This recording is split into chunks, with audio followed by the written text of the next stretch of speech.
प्रभु के नाम की स्तुति प्रशंसा होवे। ஆண்டவருடைய நாமத்துக்கு மகிமை உண்டாவதாக. हमने इस आधार पर आराधना में प्रवेश किया कि परमेश्वर का अनुग्रह हमसे अलग नहीं होता है। நாம் எந்த அடிப்படையிலே தேவனுடைய ஆராதனையிலே பிரவேசித்தோமோ அது தேவனுடைய கிருபை அல்லது அவருடைய இரக்கம் நம்மை விட்டு விலகாமல் இருக்கும் என்று. लेकिन मैं उसमें थोड़ा सा आगे ले जाने के लिए चाहता हूं। ஆனால் நான் அதிலிருந்து கொஞ்சம் உங்களை முன்னே எடுத்து செல்ல விரும்புகிறேன். हम सब कोई हमारे जीवन में अनुग्रह, परमेश्वर का अनुग्रह क्या करता है करके शायद अच्छी तरह से जानते हैं। ஒருவேளை நாம் தேவனுடைய கிருபை நம்மிலே எப்படிப்பட்ட கிரியைகளை செய்கிறது என்பதை நன்றாய் அறிந்திருக்கலாம்.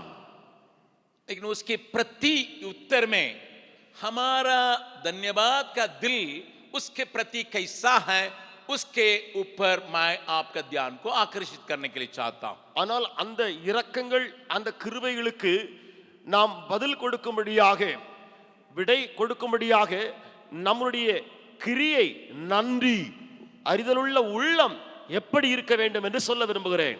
अगर अंग्रेजी में इसके लिए एक मुद्दा देना है, मैं ये कह सकता हूं, ग्रेस एंड ग्रैटिट्यूड।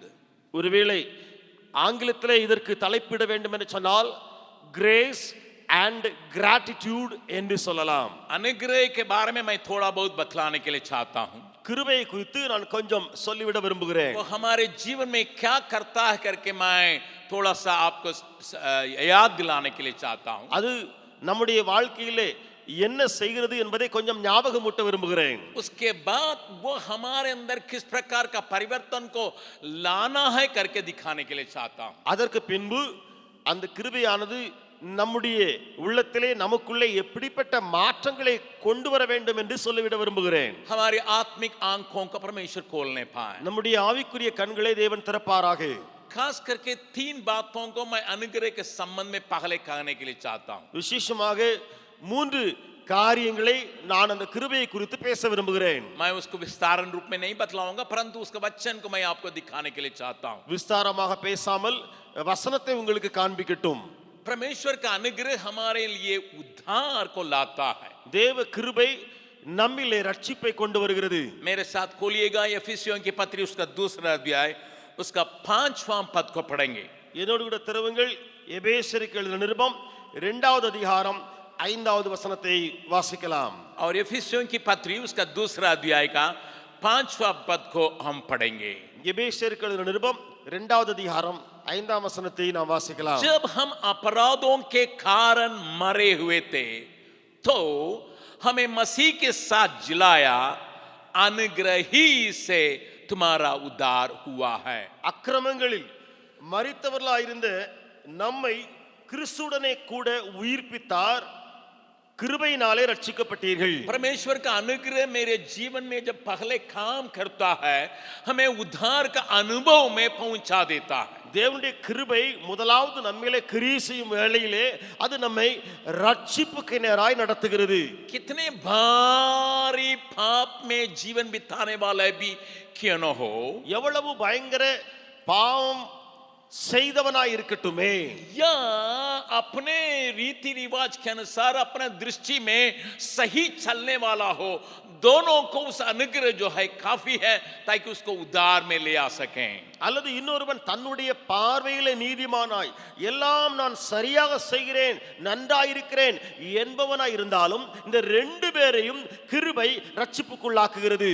न केवल हमें पुरानी बातों से क्षमा करके अनुग्रह के द्वारा उद्धार के अनुभव पर मिलाता है, அந்த கிருபை நம்மை பழைய பாவம் அல்லது பழைய வாழ்க்கையிலிருந்து அது ரட்சிக்கிறது மாத்திரமல்ல, परंतु पाप से परे रहने के लिए भी या विजय का जीवन बिताने के लिए भी वो अनुग्रह हमारे जीवन में काम करता है। அந்த கிருபை நாம் அந்த பாவங்களை விட்டு விலகி அதனை செய்யாமல் தண்டிப்பதிலிருந்து நாம் தப்பிக்கொள்ளவும் வழி செய்கிறது.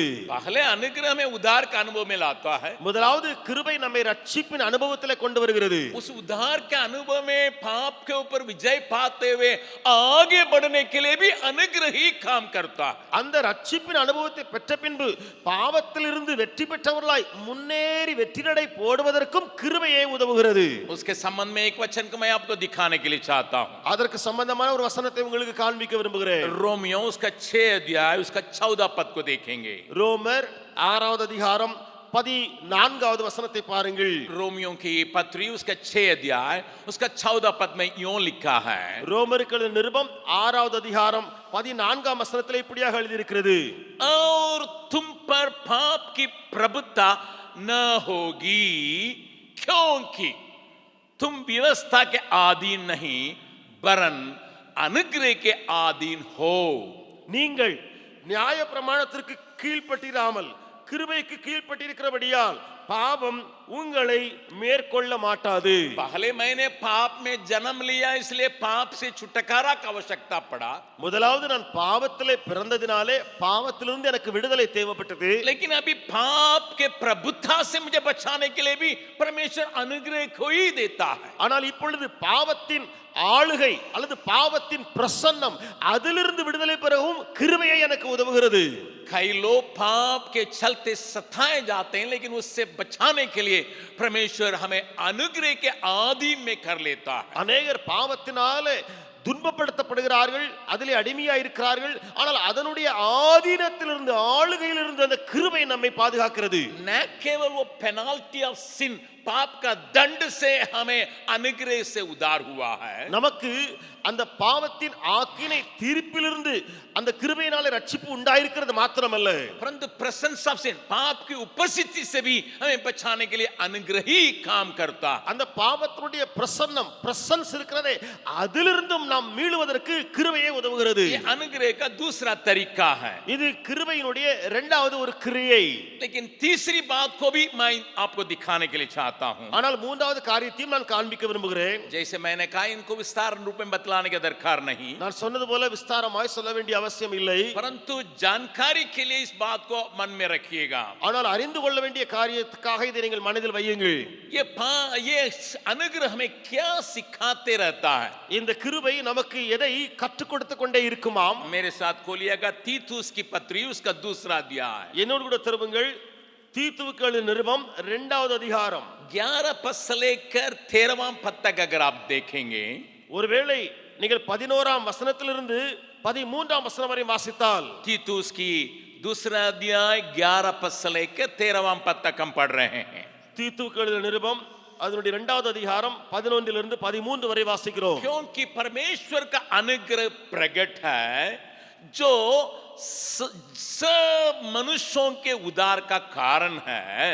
ஏனெனில் எல்லா மனுஷருக்கும் ரட்சிப்பை அளிக்கத்தக்க தேவ கிருபையானது பிரசன்னமாகி, लेकिन वहां वो रुका नहीं है. ஆனால் அங்கே அந்த வசனம் நின்று விடவில்லை. वो हमें आगे हमारे विश्वास के जीवन में ले जाने की ताकत रखता है. அது நம்மை நம்முடைய விசுவாச வாழ்க்கையில இன்னும் எடுத்து செல்ல வல்லமை பெற்றிருக்கிறது. क्या हमें सहायता करता है? அது எப்படியெல்லாம் உதவி செய்கிறதாம்? हमें चिताता है कि हम अभक्ति और संसारिक अभिलाषाओं से मन फेर कर इस युग में संयम और धर्म और भक्ति से जीवन बिताएं. நாம் அவபக்தியையும் லௌகிக இச்சைகளையும் வெறுத்து தெளிந்த புத்தியும் நீதியும் தேவபக்தியும் உள்ளவர்களாய் இவ்வுலகத்திலே ஜீவனம் பண்ணி. मेरी बातों को थोड़ा ध्यान से सुनिएगा. என் காரியங்களை கவனியுங்கள். 12वां पद को फिर से एक और बार हम पढ़ रहे हैं मिलके. 12வது வசனத்தை இந்தியிலே இன்னொரு முறையாக நான் வாசிக்கிறேன். क्या हमें चिताता है? அது எனக்கு என்ன எச்சரிப்பை கொடுக்கிறது?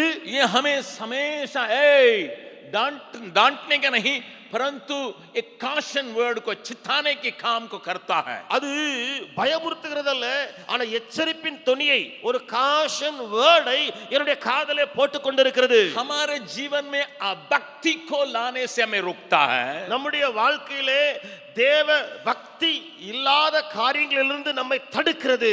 सांसारिक विचार हमारे अंदर लाके हमारे अभिलाषाओं से खींच के गिराने की बातों से हमें रोकता है। லௌகிக இச்சைகள், லௌகிக ஆசை பாசங்கள் எல்லாம் நம்மை சூழ்ந்து நம்மை தடுக்கக்கூடிய வேளையிலே அதிலிருந்து நம்மை இது தடுக்கிறது.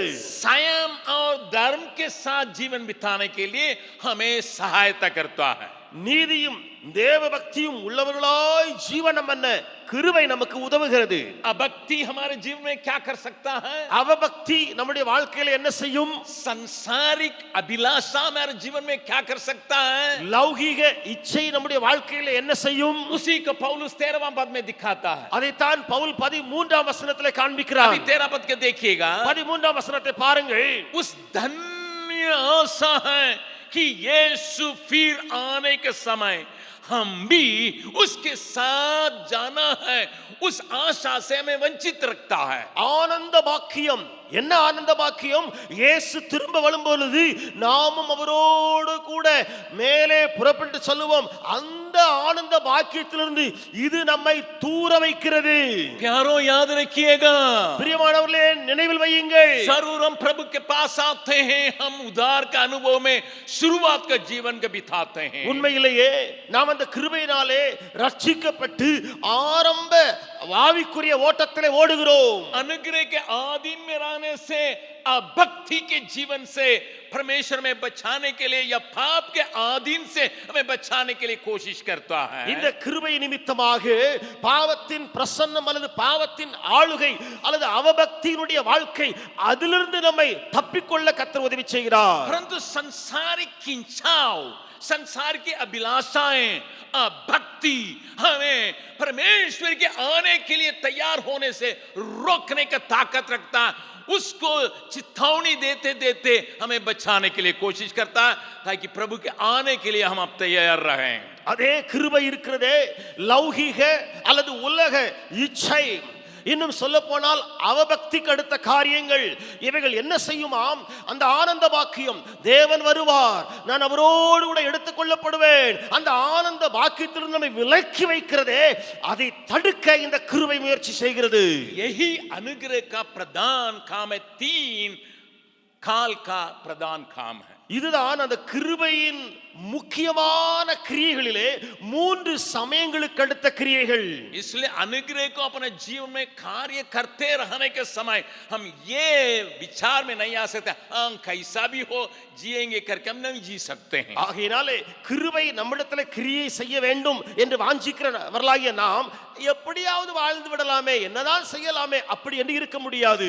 आजकल ऐसे शिक्षाएं आई गई हैं कि अनुग्रह से हम बचाए गए हैं, इसलिए अनुग्रह काफी है, हम कैसा भी जिएंगे, प्रभु यीशु मसीह उस अनुग्रह में उसमें छिपा देता है करके शिक्षा आने के चलते कई लोग मनमानी जीवन बिता रहे हैं। இன்னைக்கு இப்படிப்பட்ட போதனை வந்துவிட்டது, போதிக்கிறார்கள்.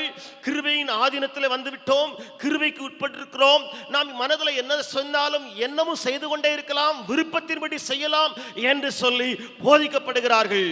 लेकिन अनुग्रह पाने वाले का मनसा कैसा होगा उसके ऊपर मैं थोड़ा सा आपको दिखाने के लिए चाहता हूं। ஆனால் கிருபையை பெற்றிருக்கிறார்களே, பெறுகிறார்களே, அவர்களுக்கு உள்ளே மனநிலை எப்படி இருக்க வேண்டும், இருக்கிறது என்பதை குறித்து பிரசங்கிக்க விரும்புகிறேன். कि मन भावना कैसा होना है उसको मैं दिखाने के लिए चाहता हूं। அவர்களுடைய கிருபை பெற்றவருடைய உள் மனநிலை எப்படி இருக்க வேண்டும் என்பதை குறித்து பேச போகிறேன். उसी के संबंध में मैं एक व्यक्ति के जीवन को आपके सामने पेश करने के लिए चाहता हूं। जरूर वो पुराना नियम में पाया जाता है, परंतु एक शिक्षा देने लायक जीवन उसने हमारे सामने पेश किया। நான் ஒரு மனிதனை குறித்து வேதத்திலிருந்து பேச போகிறேன். உண்மையிலேயே அந்த மனிதனுடைய காரியங்கள் பழைய ஏற்பாட்டில் இருந்தாலும் அது நமக்கு போதிக்கக்கூடிய அளவுக்கு அவனுடைய வாழ்க்கையின் காரியங்கள் இருப்பதனாலே நான் இந்த உதாரணத்திலிருந்து பேச விரும்புகிறேன். जिसके संबंध में कभी कभी हम सुने होंगे, அவரை குறித்து இந்த விஷயத்தை குறித்து எப்பொழுதாவது நாம் கேள்விப்பட்டிருக்கலாம், परंतु उसके ऊपर हम थोड़ा ध्यान से 3 भाग में उसके जीवन को हम अध्ययन करके समझने के लिए कोशिश करेंगे। ஆனால் அவருடைய வாழ்க்கை குறித்ததான காரியங்களை 3 பகுதிகளாக நாம் பிரித்து நாம் தியானிக்க போகிறோம். उसके बारे में लोग ज्यादा चर्चा नहीं करते होंगे, அவரை குறித்து ஜனங்கள் அதிகமாக பேசி பிரசங்கிப்பது கிடையாது. परंतु उसका जीवन बहुत सुंदर तरीका से बाइबल के द्वारा हमें मिलता है. அவருடைய வாழ்க்கை வேதத்தின் அடிப்படையிலே மிக அருமையாக நமக்கு கிடைக்கிறது. अनुग्रह पाने वाला का मतलब ये नहीं उसका कोई योग्यता है. கிருபை பெறுகிறவனுடைய காரியத்தை பார்த்தால் அவனுக்கு பாத்திரம், அவனுக்கு தகுதி இருக்கிறது ஆகையினாலே என்பது அல்ல. इसलिए ये व्यक्ति भी उसी हालत में पाया जाता है. ஆகையினாலே இந்த மனிதனும் அதே நிலைமையில தான் அங்கே இருக்கிறான். उसके 3 दशा को मैं आपको दिखाने के लिए चाहूंगा. அவனுடைய வாழ்க்கையின் 3 நிலைமையை உங்களுக்கு சொல்ல விரும்புகிறேன். और वो योनातान का बेटा मपीबोशेत. அது யோனத்தானுடைய குமாரனாகிய மேவிபோசேத்து. आपका मालूम है साउल जो इजराइल का पहला राजा है उसका बेटा योनातान दोनों एक ही दिन में मर गए. நீங்கள் அறிந்திருக்கிறபடி இஸ்ரவேலின் முதல் ராஜாவாகிய அந்த சவுல் அவனுடைய குமாரனாகிய யோனத்தான் 2 பேரும் ஒரே நாளிலே மரித்தார்கள். वे युद्ध में गए थे फिलिस्तियों के हाथों से. वे दोनों एक ही दिन में ढेर हो गए. யுத்தத்திற்கு புறப்பட்டு போனார்கள். பெலிஸ்தருடைய கரங்களினாலே 2 பேரும் ஒரே நாளிலே மாய்ந்தார்கள். जरूर साउल फिलिस्तियों के हाथ में मरा नहीं परंतु आत्महत्या कर लिया. உண்மையிலேயே சவுலை பார்த்தால் பெலிஸ்தருடைய கரங்களில் அவன் மரிக்கவில்லை, அவன் தன்னையே மாய்த்து கொண்டான். और उन दिनों तक दाऊद के विरोध में साउल ने बहुत काम किया था. அந்த நாள் வரைக்கும் பார்த்தால் தாவீதுக்கு விரோதமாய் சவுல் என்பவன் பயங்கரமான எதிர்ப்பு கிரியைகளை செய்து வந்தான். और दाऊद जरूर साउल का एक दामाद होने के बाद भी साउल ने उसको सत्यानाश करने के लिए चाहा. இந்த தாவீது என்பவன் சவுலுடைய மருமகனாய் இருந்த பின்பும் கூட இந்த சவுல் தன்னுடைய மருமகனையே கொலை செய்ய விரும்பினான். इसलिए लोग जानते थे साउल की जगह पर दाऊद राजा बनेगा.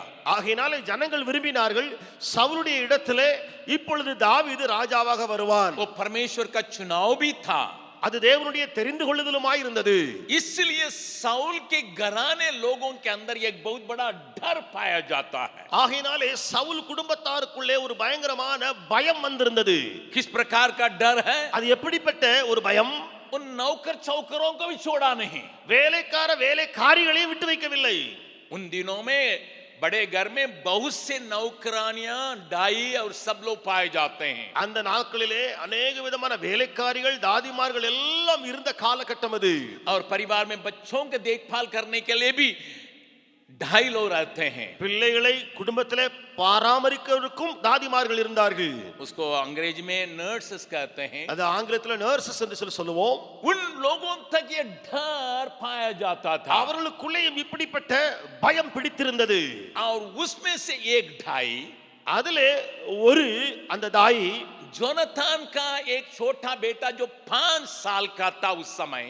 யோனத்தானுடைய சிறிய குமாரன் அந்த காலகட்டத்திலே 5 வயது நிரம்பியவன். उसको देखभाल करने के लिए रखी गई थी. அந்த மகனை பிள்ளையை பார்க்கும்படியாக அந்த தாதி வைக்கப்பட்டிருந்தாள். वो अपने मन में कल्पना करके रखी थी. அவள் தன்னுடைய மனதில் இப்படியாக கற்பனை செய்து வைத்திருந்தாள். साउल मर गया. சவுல் செத்து போனாரே. उसका बेटा जोनातान मर गया. மகனும் யோனத்தான் மரித்து போனானே. अभी दाऊद जो है उसके परिवार को सत्यानाश कर देगा करके सोच के इस 5 साल के मपीबोशेत के को बचाने के लिए कोशिश करने में लगी है. இந்த தாதி என்ன செய்தாள்?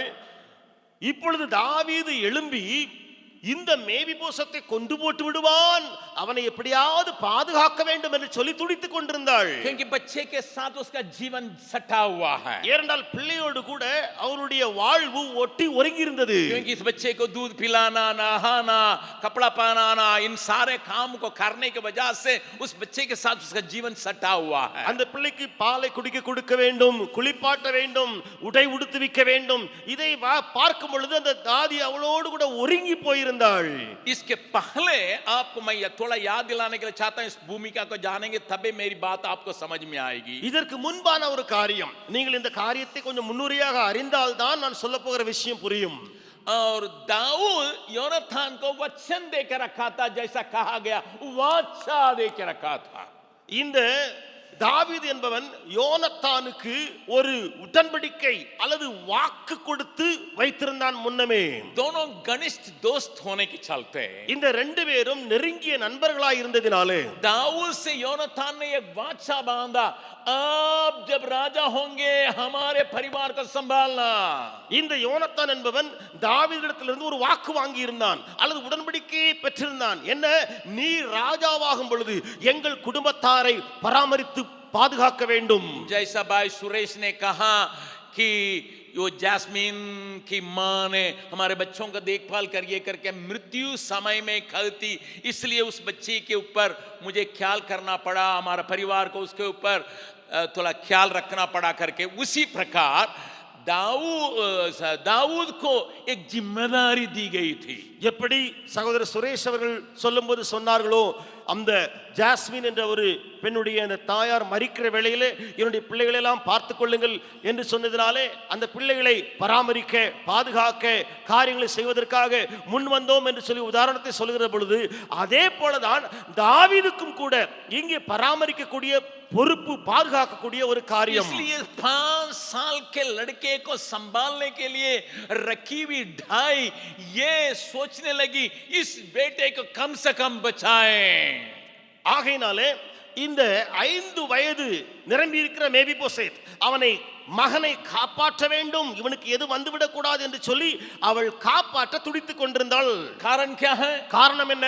उस बादशाह के बारे में जानकारी नहीं है. அந்த தாவீது பண்ணப்பட்ட உடன்படிக்கையை குறித்து இவளுக்கு அறிவில்லாமல் இருந்தது. दाऊद और योनातान के बीच में जो वाचा रहा उसके बारे में कोई जानकारी नहीं होने की वजह से தாவீது யோனத்தானுக்கு இடையிலே நடந்த உடன்படிக்கை குறித்து இவள் அறியாமல் இருந்தாள்.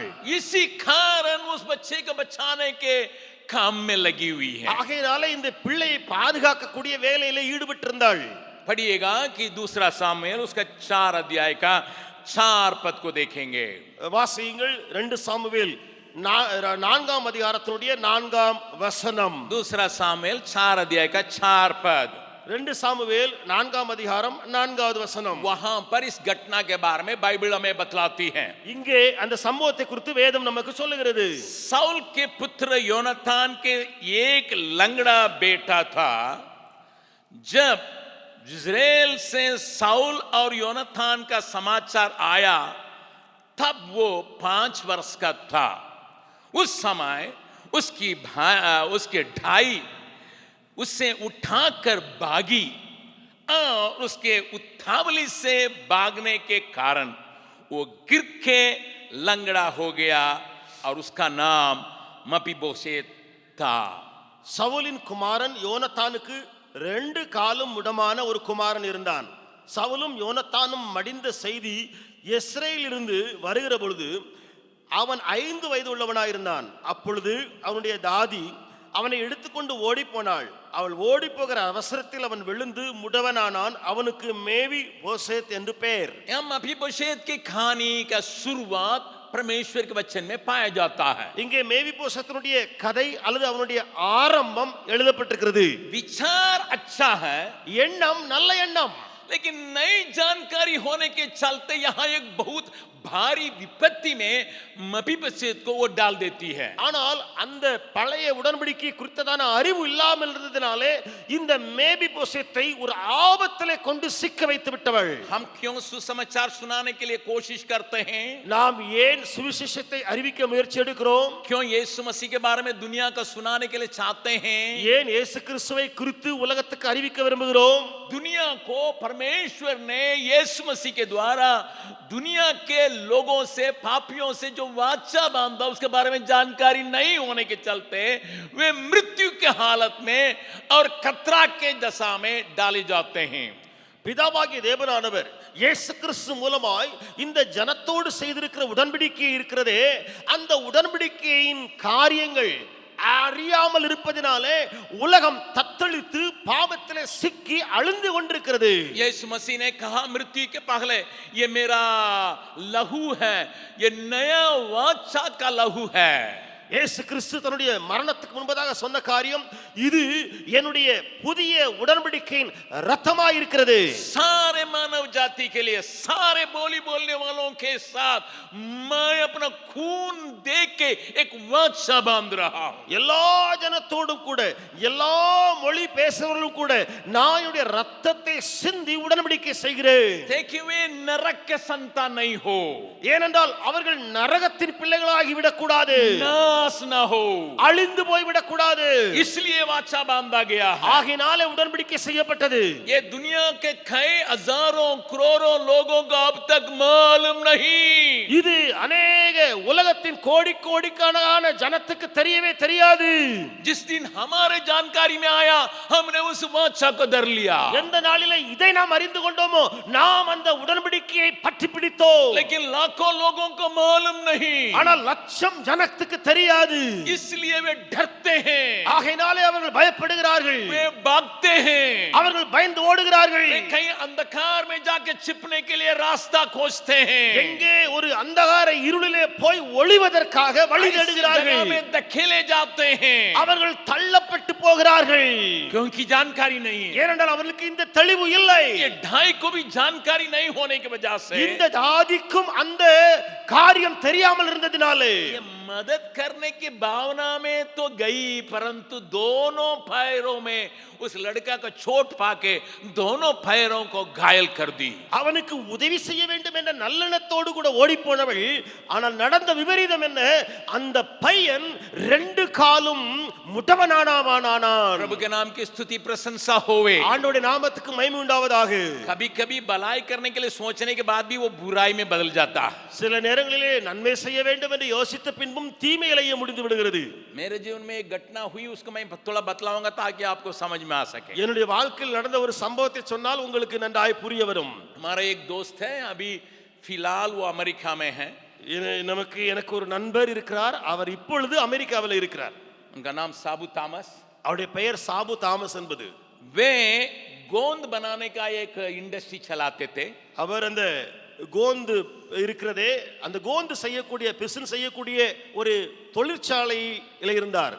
वो गोंद बनाते थे कि इस जूता का सटाने का, नीचे वाला सोल और ऊपर वाला चमड़ा दोनों को सटाने का वो गोंद को तैयार कर रहे थे. அவர் அந்த ஒட்டக்கூடிய அந்த கோந்தை தயாரிக்கிற அந்த இடத்துல அவர் இருந்தார். அது என்ன, அந்த கோந்து எதுக்கு பயன்படுன்னு சொன்னா, ஷூ இருக்கிறதே, அந்த ஷூவுடைய கீழ் பகுதி சோல் இருக்கிறதே, அதனுடைய மேல் அந்த தோல் பகுதியோடு கூட ஒட்டக்கூடிய இடத்திலே அந்த கோந்து பயன்படுகிறது. वो गोंद बहुत परमेश्वर का दिया हुआ ज्ञान से बनाने के चलते वो दामी और नामी रहा. அது தேவனால் கொடுக்கப்பட்ட ஞானத்தினாலே அவர் அந்த கோந்தை செய்யக்கூடிய காரியங்களை செய்ததினாலே அது பிரசித்தி பெற்ற ஒரு கோந்தாக இருந்தது. इसलिए वे हिंदुस्तान लीवर कंपनी को वो सप्लाई करते थे. ஆகையினாலே அவர் என்ன செய்தார், இந்துஸ்தான் லீவர் கம்பெனி இருக்கிறதே அந்த கம்பெனிக்கு அந்த காரியத்தை அவர் வழங்கி வந்தார். दुनिया का एक फेमस जूता है हस पपीस. உலகத்திலே பிரசித்தி பெற்ற ஒரு ஷூன்னு சொல்லுவாங்க, ஹஸ் பப்பீஸ் என்று சொல்லி. हस पपीस शू को हिंदुस्तान लीवर तैयार कर रहा था. அந்த ஹஸ் பப்பீஸ் ஷூ இருக்கிறதே அது இந்த இந்துஸ்தான் லீவர் காரங்க அதை செய்து வந்தாங்க. और इसलिए वो हिंदुस्तान लीवर से कभी कभी मुफ्त में जूता का प्राप्त करते थे. ஆகையினாலே அவர் இந்துஸ்தான் லீவர் கம்பெனியில இருந்து சில நேரங்களில் இலவசமாக அந்த ஷூவை அவர் பெறுவார். एक बार मैं दक्षिण में प्रचार करके फिर लौटने पर था. ஒரு முறை நான் தென்னிந்தியாவிலே பிரசங்கம் பண்ணி திரும்பி வர வேண்டிய ஒரு காலகட்டத்தில் இருந்தேன். नागरकोइल में मैं प्रचार करके अंत के दिन में उन्होंने फोन किया. நான் நாகர்கோவிலே பிரசங்கம் பண்ணி கொண்டிருக்கிறேன். கடைசி நாள்ல அவர் அங்கே போன் பண்ணினார். पांडिचेरी में थे. அவர் இருந்தது பாண்டிச்சேரியில. उन्होंने कहा भैया आपको मैं एक इनाम रखा हूं, देना चाहता हूं. அவர் சொன்னார், அண்ணன் நான் உங்களுக்கு ஒரு கிஃப்ட் வச்சிருக்கிறேன், அதை கொடுக்க விரும்புறேன். मैंने कहा मैं नागरकोइल से त्रिवेंद्रम जाके कलकत्ता होके मैं बिहार आने वाला हूं, अगर इतना समय तक आ जाइएगा तो आप मुझसे मुलाकात कर सकते हैं. நான் சொன்னேன், நான் அங்க இருந்து நாகர்கோவில்ல இருந்து திருவனந்தபுரம் போய் திரும்ப அங்க இருந்து நான் இங்கே என்னுடைய இடத்துக்கு போக வேண்டும், இவ்வளவு நேரத்துக்குள்ள நீங்க வந்து விடுவீங்கன்னு சொன்னா சந்திக்க முடியும். नागरकोइल में से मैं इतना बजे निकलूंगा. நாகர்கோவில்ல இருந்து இந்த நாள் இந்த மணிக்கு நான் புறப்படுவேன். वे एक नए जूता को लेके मुझे देने के लिए वे दौड़ के आए. அவர் அங்கே இருந்து புதிய ஷூ அதை என்னிடத்துல கிஃப்ட் பண்ணுவதற்காக அங்கே இருந்து வருகிறார். मैं उस समय जो गुजर चुके हैं, ब्रदर रोलंस, जो शीला दीदी की पापा हैं, उनके घर में पाया जाता था. நான் அந்த நாளில பாத்தீங்கன்னு சொன்னா கூட்டம் நடக்கும் பொழுது ரோலன் சகோதரர் அவர்கள் இறந்து விட்டாங்க. சீலா அவனுடைய தகப்பனார் அவங்க வீட்டுல தங்கி இருந்தேன். वे मेरे निकलने के 10 मिनट के पहले पहुंचे. நான் புறப்படுவதற்கு 10 நிமிஷம் தான் இருந்துச்சு, அவர் வந்து வீட்டுக்கு சேர்ந்துட்டாரு. और बहुत खुशी खुशी के साथ एक नया जूता, हस्प पीस जूता को मुझे देने के लिए, दामी जूता को देने के लिए चले आए थे. அதிக சந்தோஷமாய் அவர் உற்சாகமாய் அந்த விலையேறப்பட்ட அல்லது அதிக விலை உள்ள அந்த ஹஸ்பபி ஷூவை எனக்கு கொடுக்கணும்னு சொல்லி வந்து நிற்கிறாங்க. मैंने कहा साबू आप तो मुझे पकड़ लिए हैं, बहुत अच्छी बात है. நான் சொன்னேன், சாபு நீங்க என்னை பிடிச்சிட்டீங்க, எப்படியோ ரொம்ப நல்ல காரியம். और वो जूता वो बक्सा में पाया जाता था. அந்த ஷூ அந்த பெட்டி பாக்ஸ்க்குள்ள இருந்தது. उन्होंने कहा कि भैया लीजिए. அவர் சொன்னார், அண்ணே வாங்கிக்கிடுங்க.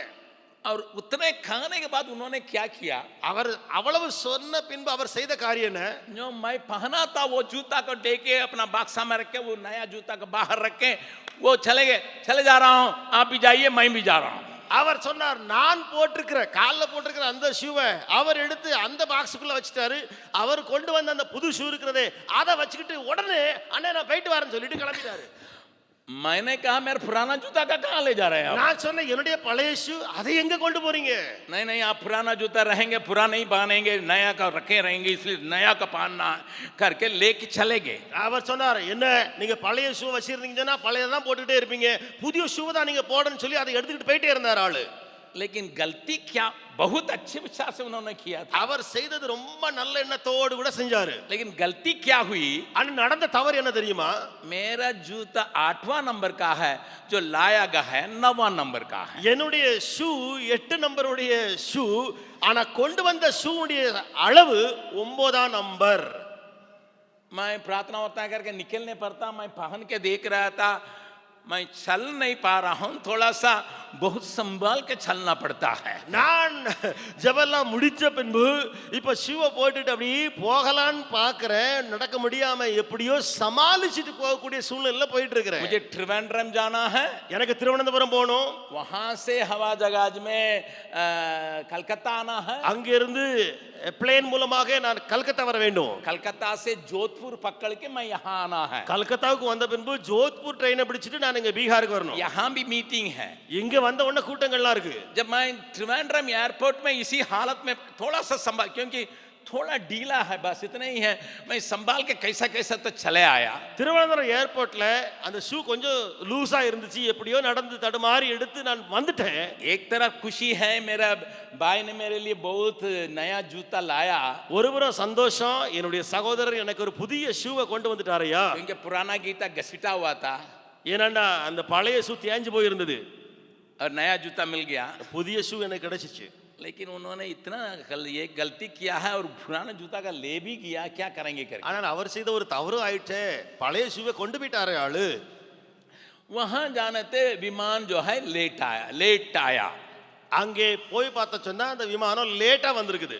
और कलकत्ता में 11:40 में आखिरी गाड़ी है जोधपुर, जो डिग्रियान सोना आने के लिए.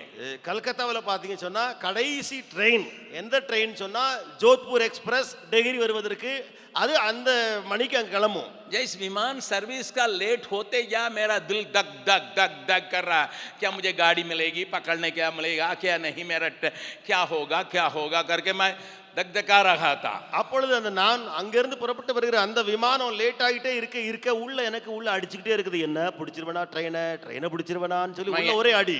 एयरपोर्ट में रह के प्रार्थना कर रहा था, प्रभु कल का मीटिंग कैसा भी करना है आप ले जाइए, और रिजर्वेशन भी मिलना मुश्किल है, इसलिए आप मुझे संभाल के ले आइए करके मैं दुआ करते समय நான் அந்த ஏர்போர்ட்ல அங்க ஜெபித்துக்கிட்டே இருக்கிறேன். நான் அங்க நாளைக்கு கூட்டங்கள் இருக்கிறது, அங்க எப்படியாவது போய் சேர்ந்துறணும் ஆண்டவரேன்னு சொல்லி ஜெபித்துக்கிட்டே இருக்கிற அந்த வேளையில मेरे दिल में प्रभु ने एक गीत को डाला. என்னுடைய உள்ளத்துல ஆண்டவர் ஒரு பாடலை தந்தார். अंग्रेजी में वो गीत है, அது பாடல் ஆங்கிலத்துல இருக்கிறது. He is able to carry me through. He is able to carry me through என்ற பாடல். वो मुझे पार करने में मदद करने का ताकत रखता है. அவர் என்னை अங்கே கொண்டு சேர்ப்பதற்காக வல்லமை உடையவர். मैं इसलिए उस समय से यही गीत को गाते रहा, He is able to carry me through, He is able to carry me through, He is able to carry me through. நான் அந்த பாடலை பாடிக்கிட்டே he is able to carry me through, he is able to carry me through னு பாடிக்கிட்டே இருக்கிறேன்.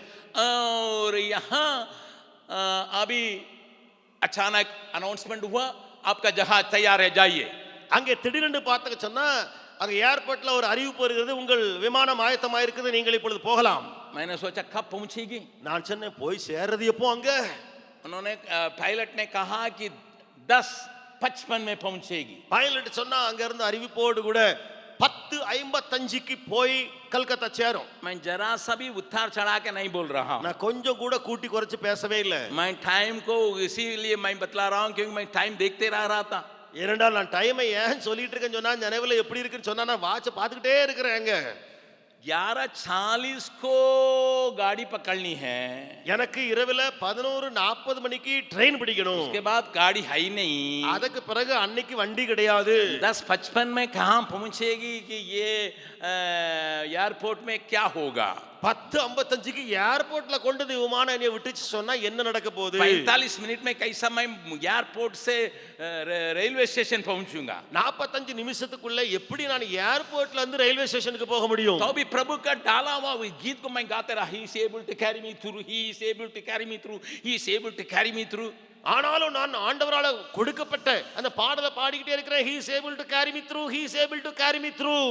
और जब बाहर निकला बाक्सा के लिए इंतजार किया. நான் அங்க இருந்து வெளியே வந்தாச்சு. இப்பொழுது என்னுடைய பெட்டி வரணும், அந்த பெட்டிக்காக காத்துக்கிட்டு இருக்கிறேன். प्रभु के दया से पहला बॉक्स मेरा था. ஆண்டவருடைய கிருபையினால வர்ற சூட்கேஸ் பெட்டி ஏன் பெட்டி வந்துட்டு இருக்குது. मैं अभी जोर जोर से गाने लगा. he will carry me through, he will carry me through, he is able to carry me through. இப்பொழுது ரொம்ப சத்தமா he will carry me through, he is able to carry me through னு சொல்லி பாடிட்டு இருக்கிறேன். जब बाहर आया வெளியே வந்தேன். Taxi strike. டாக்ஸி ஸ்ட்ரைக் அன்னைக்கு. कोई टैक्सी नहीं है कलकत्ता भर में. Taxi strike. கல்கத்தா முழு இடத்துலயும் டாக்ஸி ஒண்ணும் ஓடாது. ஸ்ட்ரைக். मैं एयरपोर्ट में खड़ा होके बोल रहा हूं he is able to carry me through, he is able to carry me through. நான் ஏர்போர்ட்ல நின்னவனா he is able to carry me through, he is able to carry me through னு சொல்லிட்டு இருக்கறேன். लोग मुझे देख रहे हैं कि पागल हो गया ये आदमी क्या है. ஜனங்கள் எல்லாரும் என்ன பார்க்கறாங்க, இவனுக்கு பைத்தியம் ஆயிடுச்சோ. मैं किसी का परवाह नहीं किया. मैं उस गीत को रटाते रहा.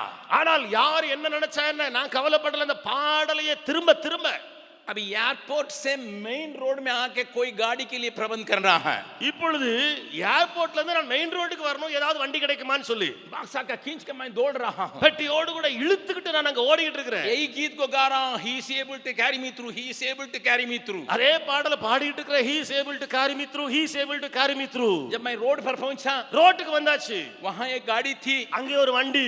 टैक्सी नहीं है, டாக்ஸி கிடையாது அது. लेकिन वो टैक्सी के काम के लिए टिकट के लिए कोई किसी खोज रहा है. ஆனால் அந்த யாரையோ அந்த வண்டியில ஏறுவதற்காக டிக்கெட்டை தேடிட்டு இருக்கா ஒருத்தன்.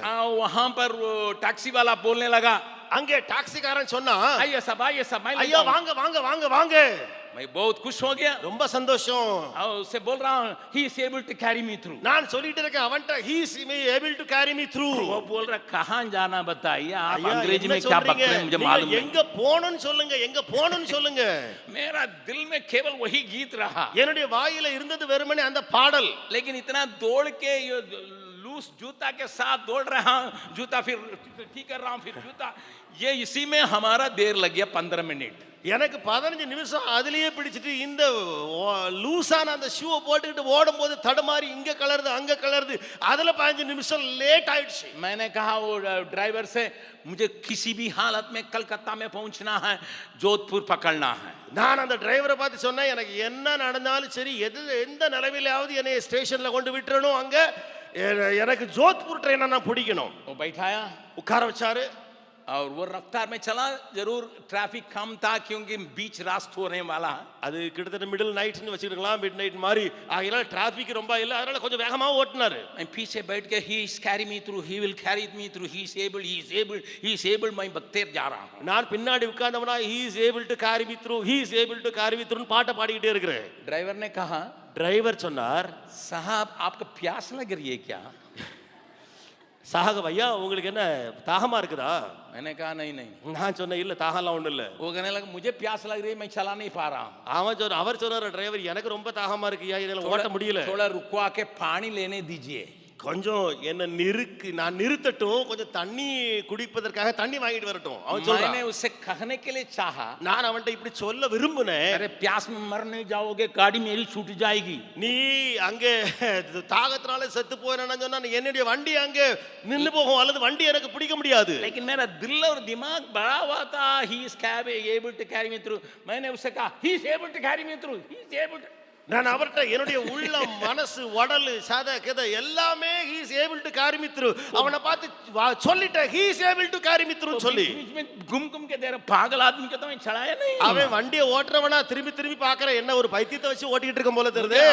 कुछ भी याद नहीं आ रहा. என்ன ஒண்ணுமே எனக்கு மனசுல ஞாபகமே இல்ல. अभी साबू भाई को मैं गाली देने शुरू किया. இப்பொழுது சாபு அண்ணனை திட்ட ஆரம்பிச்சேன். ऐसा जूता ले गया है, என்ன ஆளு நீ, எனக்கு இந்த ஷூவை கொண்டு கொடுத்துட்டேடா. इसलिए यहाँ 15 मिनट लग गया. ஆகையால இங்க எனக்கு 15 நிமிஷம் தாமதம். 5 मिनट बचता. இப்போ எனக்கு அங்க 5 நிமிஷம் எனக்கு நல்லா ஆயிருக்கும். अभी ये ड्राइवर पानी के लिए रुकने वाला है. இப்போ அந்த டிரைவர் தண்ணிக்காக வண்டி நிறுத்த போறான். वो पानी के लिए रुके, वहां जाके पानी लेके अपने लिए पी के फिर हमको भी देने के लिए चले आया. இவர் தன்னுடைய தாகத்தை தீர்க்க வண்டி நிறுத்த போறாராம். குடிச்சிட்டு திரும்ப எண்ணி எடுத்துட்டு கூட்டு போறாராம். अभी हावड़ा ब्रिज पहुंचते 11:35 हो गया. இப்பொழுது அந்த ஹவுரா பிரிட்ஜ் அப்படி ஒட்டி போயிட்டே இருக்கிற வேளையில 11:35 மணி ஆயிடுச்சு. 5 मिनट बाकी है. இப்பொழுது நேரம் 5 நிமிடம். पुल पार करना है, அந்த ஹவுரா அந்த பிரிட்ஜை தாண்டி போகணும். प्लेटफॉर्म नंबर 9 में जाना है. பிளாட்ஃபார்ம் நம்பர் 9க்கு நான் போக வேண்டும். और ये कहां जाके खड़ा करेगा मुझे मालूम नहीं है. எங்கே போய் அந்த என் பெட்டி இருக்குன்னு எனக்கு அந்த டிபார்ட்மெண்ட் தெரியாது. दौड़ के जाना है, எனக்கு ஓடி போக வேண்டும். गाड़ी धरना है. போய் வண்டியை பிடிக்க வேண்டும். मैंने उसको कहा भागो भागो भागो भागो भागो. நான் சொன்னேன் ஓட்டு ஓட்டு ஓட்டுன்னு சொல்லி சொன்னேன். वो भी बहुत रफ्तार में गया. அவனு வேகமா தான் ஓடிட்டு போனான். बोलने लगा साहब सामने मत जाइएगा, यहाँ से मैं पार करा दूंगा करके एक फेंसिंग के ऊपर उधर कर दिया. அவன் ஆனா நீங்க இப்படி போயிராதீங்க, ஒரு இந்த இடத்துல போங்கன்னு சொல்லிட்டு உங்களை இப்படி தாண்ட வச்சிரறேன்னு சொல்லிட்டு ஒரு ஃபென்சிங் இருந்தது, அதுல என்னை தாண்ட வைக்கிற மாதிரி கொண்டு நிறுத்திட்டான் வண்டியை. मैं बक्सा लिया, நான் என்னுடைய பெட்டி எடுத்தேன். वहां से दौड़ना है. அங்க இருந்து இப்போ ஓட்டம் பிடிக்கணும்னா 1 नंबर प्लेटफॉर्म से 9 नंबर प्लेटफॉर्म को दौड़ना. 1 நம்பர் பிளாட்ஃபார்ம்ல இருந்து போக வேண்டிய இடம் 9 நம்பர் எனக்கு. केवल 2 मिनट है. இருக்கிறது 2 நிமிஷம். गाड़ी देख रहा हूँ, மணியை பார்க்கிறேன். मैं बक्सा का खींच के जाने के लिए हूँ. நான் இப்பொழுது பெட்டியை இழுத்துட்டு போகக்கூடிய நிலைமையில இருக்கிறேன். जूता खुल रहा है, அங்க ஷூ தன்னால जूता கலந்து खुल रहा है. ஷூ கலருது. मैं हल्ला करके जा रहा हूँ, he is able to carry me through. लेकिन बीच बीच में साबू तुमने क्या किया. நான் சத்தம் போட்டுக்கிட்டே இருக்கிறேன், he is able to carry me through, he is able to through. ஆனா இடையிடையே சாபு நீ செய்தது என்னையா. हमारे लिए भलाई करने के लिए सोचा, लेकिन तुमने मुझे खराब कर दिया. நீ நன்மைக்காக நினைச்சுதான் செஞ்ச, ஆனா என்னை கெடுத்தே போட்டுட்டியே.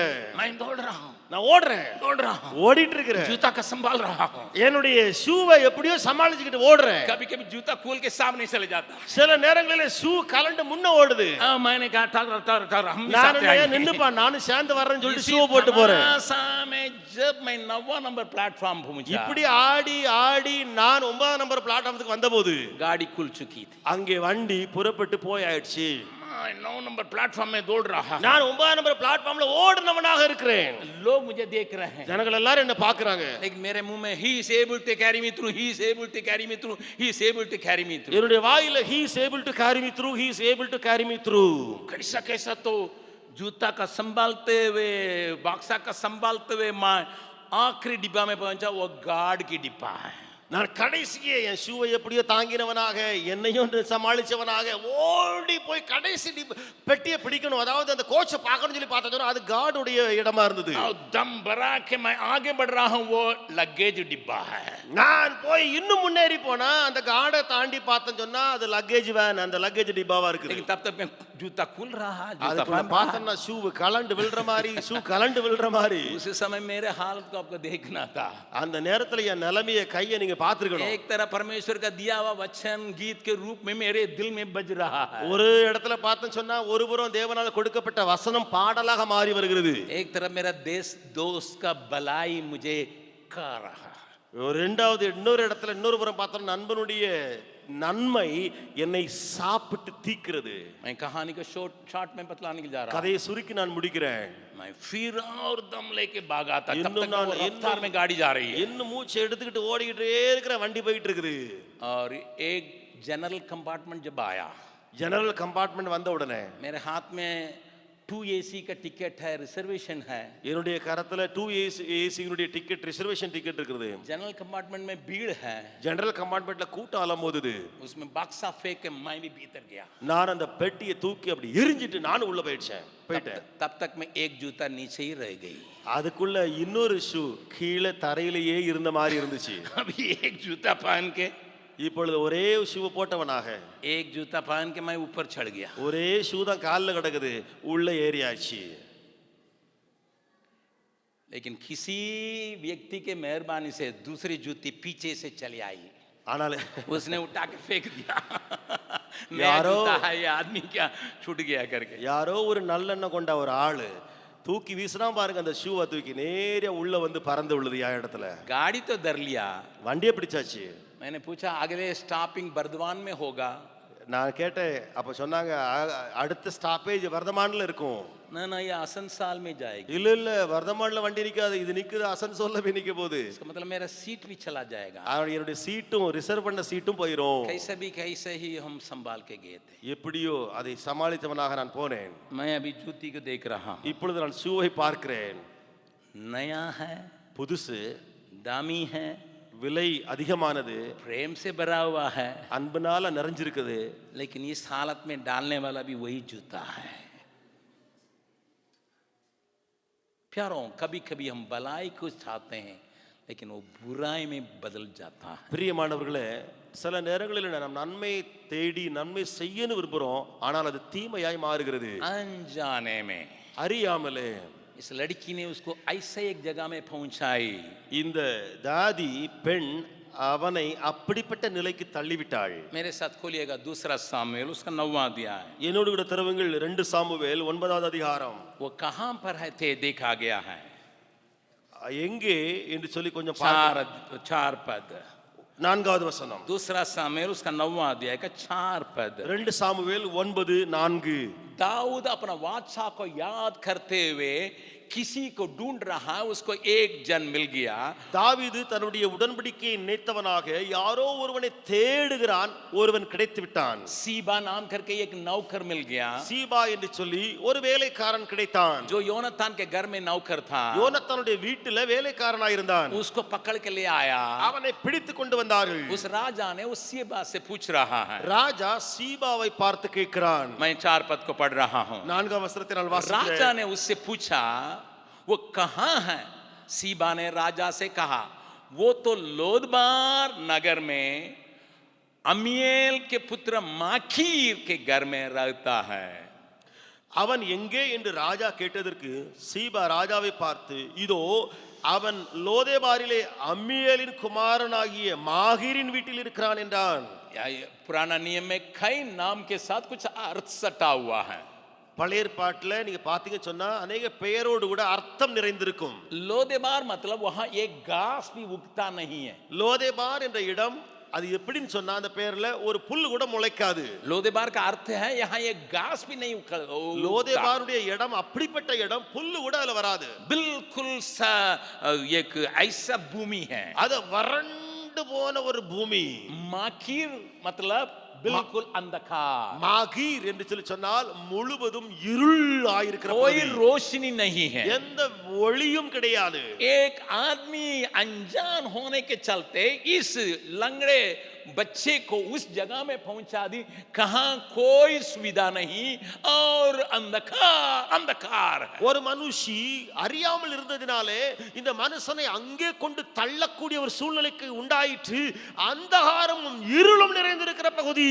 प्यारों, आज भी दुनिया में यीशु मसीह ने जो वाचा की बांधा है उसको नहीं जानने की वजह से कई लोग घोर अंधकार में हैं जहां कुछ भी उम्मीद नहीं है। பிரியமானவர்களே, இன்றைக்கு இயேசு கிறிஸ்து ஒரு உடன்படிக்கை பண்ணி இருக்கிறாரே, அந்த உடன்படிக்கையை ஜனங்கள் அறியாமல் இருப்பதனாலே ஒரு பயங்கரமான முழு அந்தகாரத்துக்குள்ளே ஜனம் இருக்கிறது। इसलिए हमें सुसमाचार पहुंचाने का एक जिम्मेदारी दी गई है, हम उसको करने के लिए काम बनता है। ஆகையாலே உங்களுக்கும் எனக்கும் அந்த சுவிசேஷத்தை அறிவிக்கக்கூடிய ஒரு பெரிய பொறுப்பு கொடுக்கப்பட்டிருக்கிறது। जब सेबा के द्वारा दाऊद को जब मालूम हुआ, இப்பொழுது இந்த விஷயம் எல்லாம் தாவீதுக்கு தெரிய வந்தபோது उसने अपने जो वाचा योनातान के साथ बांधा था याद करके मपीबोशेत को बुलाया। அவன் யோனத்தானோடு கூட செய்த உடன்படிக்கையை நினைத்து தாவீது என்பவன் மேவிபோசத்தை அழைப்பித்தான்। उस जगह में रहने वाला किस मनसा के साथ रहता है? அந்த இடத்துல வசிக்கிறவன் எந்த மனதோடு கூட இருக்கிறான்? 9वां अध्याय का 8वां पद को पढ़िएगा। 9ஆம் அதிகாரத்தினுடைய 8வது வசனத்தை வாசியுங்கள்। वो अपना हालत को समझा रहा है। அவன் தன்னுடைய நிலையை வர்ணிக்கிறான்। क्या कह रहा है? அவன் சொல்லுகிறது என்ன? मैं एक मरा हुआ कुत्ता जैसा हूं। நான் ஒரு சத்த நாயை போல் இருக்கிறேன்। प्रभु के नाम की स्तुति महिमा होवे। தேவ நாமத்துக்கே மகிமை। यारों इस सवेरे के समय आप उनकी स्थिति के बारे में सोचिएगा। பிரியமானவர்களே, இந்த காலை வேளையிலே அந்த மேவிபோசத்தின் நிலைமையை யோசிக்கவும் பாருங்கள்। वो कैसा है? அவன் எப்படிப்பட்டவனா இருந்தான்? जानकारी नहीं होने से उनके साथ किसी ने बुराई किया भलाई के नाम पर। அந்த தெரிந்து கொள்ளுதல் இல்லாமல் இருந்ததினாலே நன்மை செய்ய விரும்பி அவனுக்கு பெரிய தீமை வந்தது। दो पांव को भी खो बैठा, 2 கால்களும் வழங்கவில்லை। जगह भी अंधकार से भरा हुआ है, இடமும் இருளாய் நிரம்பி இருக்கிறது। वातावरण में कुछ भी उम्मीद नहीं है, இது எதிர்பார்ப்பு எந்த ஒரு சூழ்நிலையிலும் இல்லை। ऐसे लोगों का मनसा कैसा रहता है? அப்படிப்பட்டவனுடைய மனம் எப்படி இருக்கும்? मेरा हालत मरा हुआ कुत्ता जैसा, என்னுடைய நிலைமை சத்த நாயை போல் இருக்கிறேன்। मेरा मनसा कुत्ता जैसा, என்னுடைய மனநிலை நாயை போல, वो भी मरा हुआ कुत्ता जैसा, அதுவும் செத்த நாயை போன்றது। कोई उम्मीद नहीं है, எந்த நம்பிக்கையும் இல்லை। लेकिन उस बादशाह ने उसके अंदर एक उम्मीद को लाया और एक उपचार को लाया। ஆனால் அந்த உடன்படிக்கை இருக்கவே இவனுக்குள்ள ஒரு பெரிய நம்பிக்கையையும் ஒரு பெரிய எதிர்பார்ப்பையும் கொண்டு வந்தது। अगर आप 9वां अध्याय को पढ़िएगा, ஒருவேளை 9ஆம் அதிகாரத்தை வாசித்தால் वहां दाऊद उसके सारी बातों को वापस दे रहा है। அங்கே தாவீது என்பவன் அந்த மேவிபோசத்துக்கு எல்லா காரியங்களையும் திரும்ப வழங்குகிறான்। अपने दादा के सारे संपत्ति लौट रहा है, அவனுடைய தாத்தாவுடைய எல்லா சொத்தும் மேவிபோசத்துக்கு வருகிறது। सारे जमीन लौट रहा है, எல்லா நிலமும் இவனுக்காகிறது। नौकर चौकर लौट रहे हैं, வேலைக்காரிகள் திரும்புகிறார்கள்। राज महिमा के स्थान में उसका लाख खड़ा किया गया। ராஜ மேன்மைக்கு ஏற்ற ஒரு மேன்மைக்குள்ளாக அவன் தள்ளப்படுகிறான்। जो अपने विचार में मरा हुआ कुत्ता था, எந்த மனிதன் எண்ணங்களிலே சத்த நாயை போன்றவன் अभी राजकुमारों के साथ वहां पर मेज पर बैठा है। இப்பொழுது ராஜகுமாரரோடு கூட மேசை மேலே அங்கே அமர்ந்திருக்கிறான்। जरूर अभी भी 2 पांव नहीं है, உண்மையிலே இப்பொழுதும் 2 கால்கள் வழங்கவில்லை। लेकिन राजकुमारों के साथ भोजन करने के लिए प्रतिदिन बैठता है। ஆனா ராஜபுத்திரரோடு கூட அமரக்கூடிய இடத்திலே அமர்ந்து உணவு உண்கிறான்। मेज में बिछाया हुआ वो चादर उसकी लंगड़ापन को बंद कर देता है। அந்த மேசையிலே விரிக்கப்பட்ட அந்த ஒரு போர்வை இருக்கிறதே அவனுடைய கால்களை மூடி மறைக்கிறது। अभी मेफीबोशेत क्या कहता है? இப்பொழுது மேவிபோசேத் என்ன சொல்கிறான்? बादशाह के चलते मेरे लिए अनुग्रह, அந்த உடன்படிக்கை நிமித்தமாக எனக்கு ஒரு கிருபை। मेरा बाप ने दाऊद के साथ बादशाह में चले आया, इसलिए मेरे ऊपर अनुग्रह।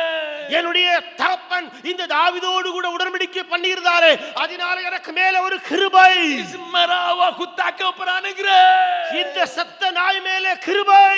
मैं राज का भोजन खा रहा हूं, நான் ராஜ போஜனத்தை அருந்துகிறேன்। राजकुमारों के साथ बैठा हूं, ராஜகுமாரரோடு கூட அமர்ந்திருக்கிறேன்। सारी सुख को प्रभु ने लौटा दिया, எல்லா இன்பத்தையும் தேவன் திருப்பி கொண்டு வந்தார்। अनुग्रह। என் மேலே मैं मरने योग्य था, நான் சாகக்கூடிய நிலைமையில இருந்தேன்। मेरे परिवार के चलते मुझे मृत्यु दंड मिलना चाहिए था, என்னுடைய குடும்பத்தின் சூழ்நிலையில எனக்கு மரண தண்டனை கிடைத்திருக்க வேண்டும்। साउल राजा के रवैया के चलते मुझे खत्म हो जाना चाहिए था, சவுல் ராஜாவினுடைய ஓட்டத்தின் நிமித்தமாக நான் செத்து கொலை பண்ணிருக்க வேண்டும்। परंतु ஆனால் परंतु ஆனால் परंतु ஆனால் मुझे अनुग्रह मिला। எனக்கு என்ன ஒரு கிருபை. प्रभु के नाम की स्तुति प्रशंसा हो. தேவநாமத்துக்கு மகிமை உண்டாவதாக. मपीबोशेत के जगह पर आप अपने को देखिए आज. மேவிபோசேத்தினுடைய இடத்திலே உங்களை வைத்து பாருங்கள். आप और हम अन्य जाति थे. நீங்களும் நாம் அந்நியராயிருந்தோம். हमारे पूर्वकों ने शत्रु के और खास करके पिशाच को उन्होंने आराधना किया था. நம்முடைய முன்னோர்கள் சத்துருவை பிசாசை வணங்கி வந்தார்கள். हम लकड़ियों के पेड़ों के पीछे पड़े हुए थे. நாம் அந்த மரங்களையும் கல்களையும் அதற்கு பின்னாலே இருந்தோம். परमेश्वर की महिमा को इन वस्तुओं के पीछे डालने वाले थे. நாம் தேவ மகிமையை இந்த வஸ்துக்களுக்கு கொடுத்து வந்தோம். लेकिन प्रभु के बहाए हुए लहू के चलते मैं आज राजकुमारों के साथ बैठ के परमेश्वर के लोगों के साथ बैठ के भोजन करने की जगह पर चले आया हूं. ஆனால் இயேசு கிறிஸ்துவினால் சிந்தப்பட்ட அந்த இரத்தத்தினாலே இன்றைக்கு அரச புத்திரர்கள் ராஜகுமாரர்களோடு கூட மேன்மையான இடத்திலே அமர்ந்து நான் போஜனம் பண்ணுகிறேன். हमारा पूर्वजों के चलते नहीं, என்னுடைய முன்னோர்களின் நிமித்தமாக அல்ல, हमारा पुण्य क्रियाओं के चलते नहीं, அவருடைய கிரியை நிமித்தமாக அல்ல, हमारे अच्छे काम के चलते नहीं, நம்முடைய நற்கிரியைகளினாலே அல்ல, परंतु उसका अनुग्रह के चलते. ஆனால் அவருடைய கிருபையினாலே. जितने लोग विश्वास करते हैं जोर से हालेलुया बोले. விசுவாசிக்கிறவர்கள் எல்லாரும் அல்லேலூயா சொல்லலாமா? Hallelujah hallelujah hallelujah hallelujah hallelujah hallelujah. लेकिन अभी परीक्षा आ रहा. ஆனால் இப்பொழுது ஒரு பெரிய சோதனை வருகிறது. आप सबों को जैसा मालूम है, நீங்கள் அறிந்திருக்கிறபடியே अब्सलोम जो दाऊद का बेटा, दाऊद को उसके सिंहासन से हटाया. அப்சலோம் தாவீதுடைய குமாரன் தாவீதை அவனுடைய அரியணையிலிருந்து நீக்குகிறான். रातों रात दाऊद नंगे पैर अपना घर अपना स्थान छोड़ के भाग रहा. இரவோடு இரவாக வெறுங்காலால் தாவீது நடந்து தன்னுடைய ஸ்தானத்தை விட்டு ஓடுகிறான். एक परीक्षा उसके बीच में चले आया. ஒரு சோதனை அவருக்கு இடையிலே வருகிறது. इस मौके को इस्तेमाल करते हुए இந்த வாய்ப்பை பயன்படுத்தி सीबा ने दाऊद से जाके झूठ बोला. சீபா என்பவன் தாவீதிடத்தில் போய் பொய் சொன்னான். ध्यान से सुनिएगा, நன்றாய் கவனியுங்கள். मैं संक्षेप में उसके कहानी को ला रहा हूं, लेकिन उसके भीतर के सच्चाई को देखिएगा. சுருக்கமாய் கதையை சொல்கிறேன், உள்ளே புதைந்து கிடக்கிற உண்மையை பாருங்கள். सीबा दाऊद को मदद करने के लिए कुछ फलों को और खाने वाली चीजों को ले जा रहा है. சீபா என்பவன் தாவீதுக்கு உதவி செய்ய சில கனிகளையும் சில காரியங்களையும் பதார்த்தங்களையும் கொண்டு போகிறான். दाखरस को ले जा रहा है. அவன் திராட்சை ரசத்தை கொண்டு போகிறான். सीबा को देखभाल करने के लिए रखा था मपीबोशेत के घराने को. அதாவது சீபா என்பவன் அங்கே பராமரிக்கும்படியாய் அவன் வைக்கப்பட்டவன் அங்கே. लेकिन वहां जाके वो क्या राजा से कह रहा है? ஆனால் அங்கே போய் ராஜாவிடத்தில் அவன் சொன்ன செய்தி என்ன? दूसरा सामुएल उसको 16वां अध्याय 2 சாமுவேல் 16ஆம் அதிகாரம் तीसरा और चौथा पद को थोड़ा देखिएगा. 3ஆம் 4ஆம் வசனத்தை கொஞ்சம் பாருங்கள். वहां एक सुंदर पिक्चर दिया गया है. அங்கே ஒரு அருமையான காட்சி இருக்கிறது. दूसरा सामुएल उसका 16वां अध्याय 2 சாமுவேல் 16ஆம் அதிகாரம் तीसरा और चौथा पद 3-4 வசனங்கள். दाऊद राजा ने पूछा, தாவீது ராஜா, तेरे स्वामी का बेटा कहाँ है? உன் ஆண்டவனுடைய குமாரன் எங்கே? सीबा ने राजा से कहा, वो तो ये कहकर यरूशलेम में रह गया कि अब इज़राइल का घराना मुझे मेरे पिता का राज्य फेर देगा. சீபா தாவீது ராஜாவை நோக்கி, எருசலேமில் இருக்கிறான், இன்று இஸ்ரவேல் வீட்டார் என் தகப்பனுடைய ராஜ்யத்தை என் வசமாய் திருப்ப பண்ணுவார்கள் என்றான் என்று சொன்னான். झूठ बोल रहा है. பொய் சொல்லுகிறான். असलियत क्या है? உண்மை நிலை என்ன? दोनों पैर से लंगड़ा होने के चलते ரெண்டு காலும் வழங்காதவனாய் இருந்ததினாலே वो गधा पर बैठ सकता है. அவன் கழுதையின் மேலே அமர முடியாது. वो अपने से चला नहीं सकता है. அவன் தன்னால ஓட்ட முடியாது. लेकिन सीबा यहाँ क्या कर रहा है? ஆனா சீபா எங்க என்ன சொல்றான்? वो भी तो अच्छा हुआ, दाऊद के साथ अच्छा हुआ है. தாவீதோடு கூட நல்லா நடந்திருக்குது, நல்லா நடந்திருக்குது. अभी सब लोग मुझे राजा बनाएंगे. இப்பொழுது எல்லாரும் என்ன ராஜாவாக்க अभी मेरे போறாங்க? पीछे चलेंगे. என்ன பின்னால வர போறாங்க. इसीलिए फूल रहा है. ஆகையினாலே எனக்கு ரொம்ப உற்சாகமா இருக்கிறது. मपीबोशेत फूला हुआ है. அந்த மேவிபோசேத் எல்லாம் பொங்கி ஆனந்தமாய் இருக்கிறான். आपके अनुग्रह को भूल गया है. அவன் பழைய கிருபையை அனுகிரகத்தை மறந்து விட்டான். दिया हुआ दशा का भूल गया है. அவன் உயர்த்தப்பட்டதை மறந்து போனான்.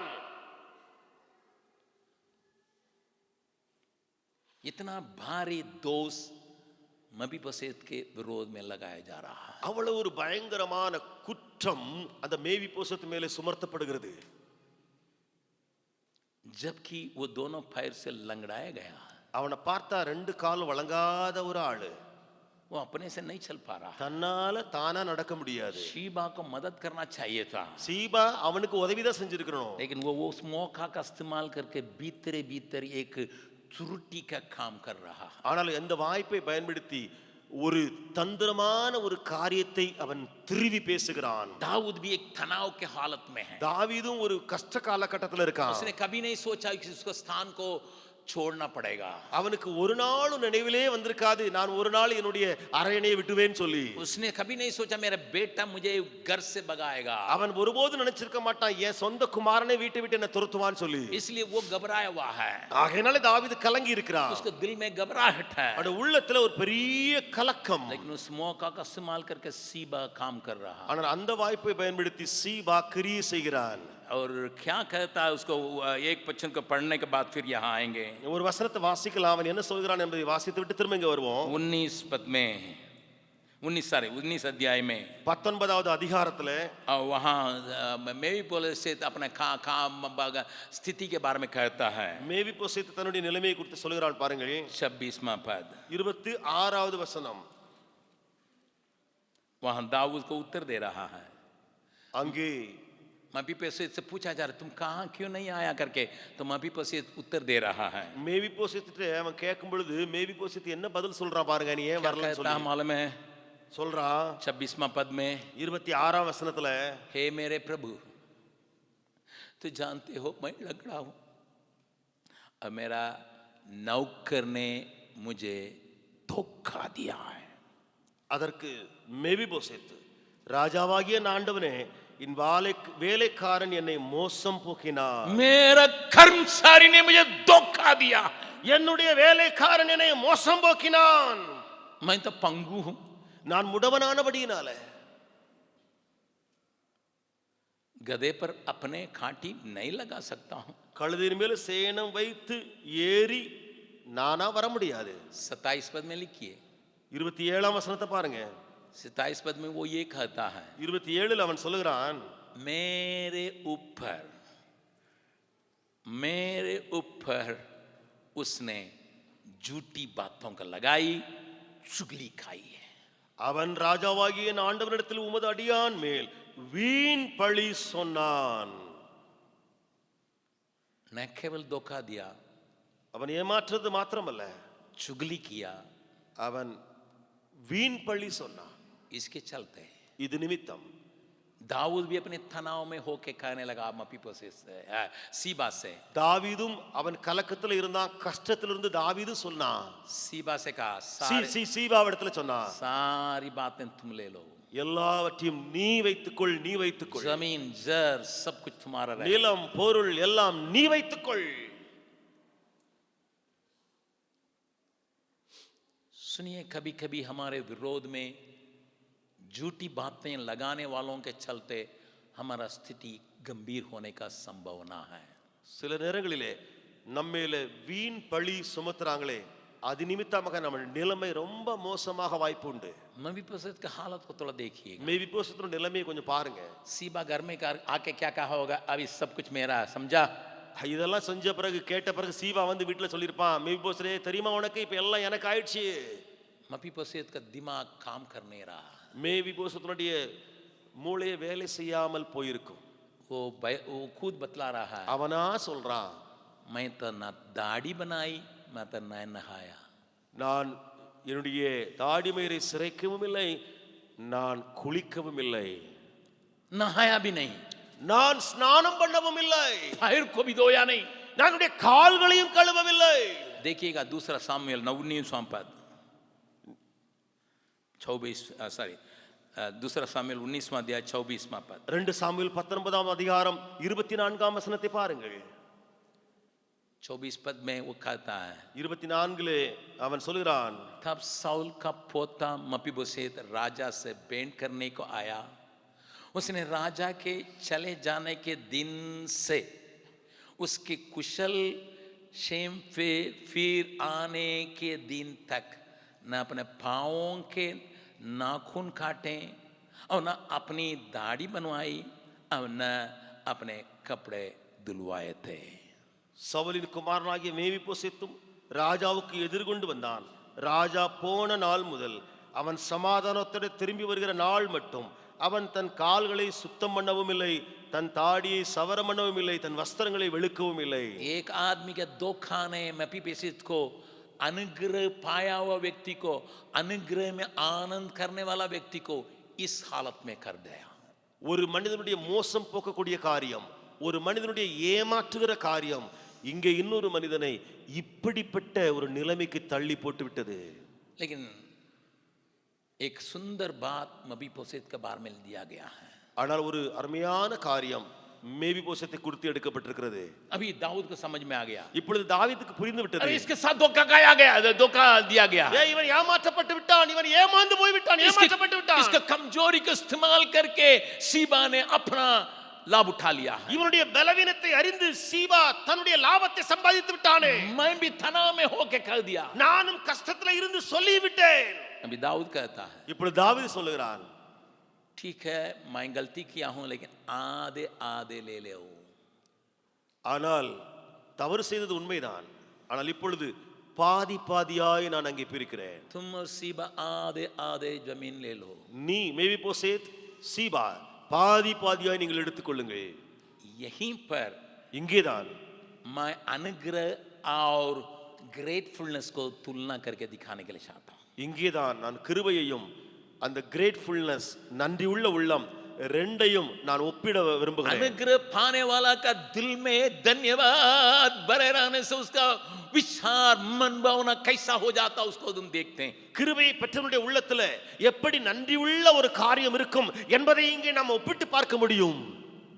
दूसरा सामुएल 19 अध्याय का 30वां पद में यूं लिखा. 2 சாமுவேல் 19வது அதிகாரம் 30வது வசனத்தில் இப்படி எழுதி இருக்கிறது.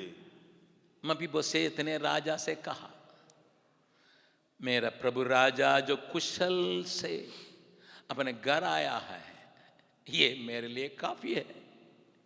वो सब कुछ ले ले, मुझे कोई गम नहीं. मुझे आप ही को कुशलता से देखना है राजा. मेरा प्यार आप ही के लिए है. मेरा मन तुझी में लगा हुआ है. மேவிபோசேத் ராஜாவை நோக்கி, ராஜாவாகிய ஆண்டவன் சமாதானத்தோடு தன்னுடைய வீட்டுக்கு வந்திருக்கும் பொழுது அவனே எடுத்துக்கொள்ளட்டும். நீர் நன்றாயிருக்க வேண்டும், நீர் இன்னும் நீடித்து வாழ வேண்டும், உம்மை நான் சுகமாய் பார்த்து கொண்டே இருக்க வேண்டும், அது எனக்கு போதும் ராஜாவே. मैं आपके लौटने के लिए इंतजार कर रहा. நான் நீர் எப்போ திரும்பி வருவேன் சொல்லி காத்து கொண்டிருந்தேன். अपनी महिमा से लौटने के लिए इंतजार कर रहा था. நான் நீர் திரும்பி வருவீரோ என்று காத்து கொண்டிருந்தேன். क्योंकि मैं अनुग्रह को जानता हूं, ஏனென்றால் நான் கிருபையை அறிந்தவன், अनुग्रह का चक्का हूं, கிருபையை ருசித்து பார்த்தவன், अनुग्रह में डुबाता. கிருபை என்னை மூழ்கி வைத்திருந்தது. मैं धन दौलत के लिए नहीं, இந்த சொத்து சுகத்துக்காக அல்ல, जमीन जर के लिए नहीं, நிலம் பொருளுக்காக அல்ல, मैं अनुग्रह में पाए जाने के चलते நான் கிருபையிலேயே இருந்ததினாலே राजा मेरा मन इसी में लगा. तुम महिमा सहित लौटना.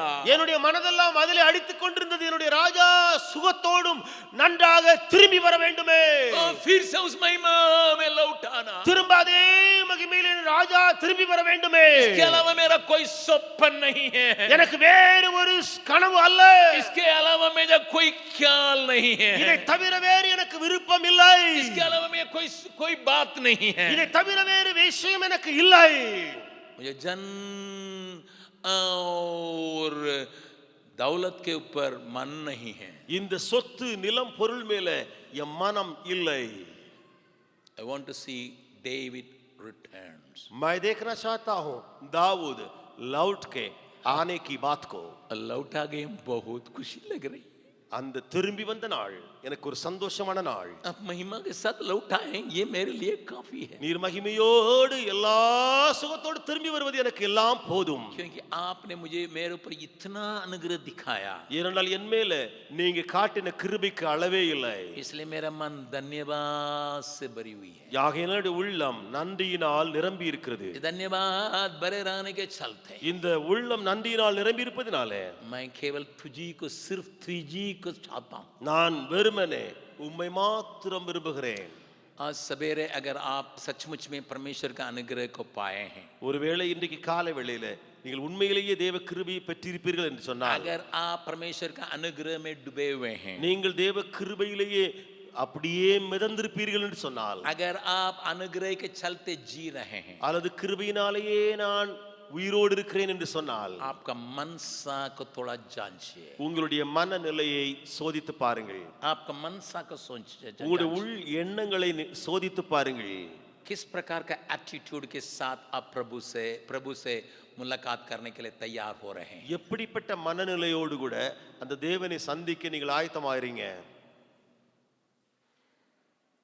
What would be your attitude आपका भावना क्या है for the return of Jesus Christ as King? जब यीशु मसीह राजा होके लौट के आएगा तब.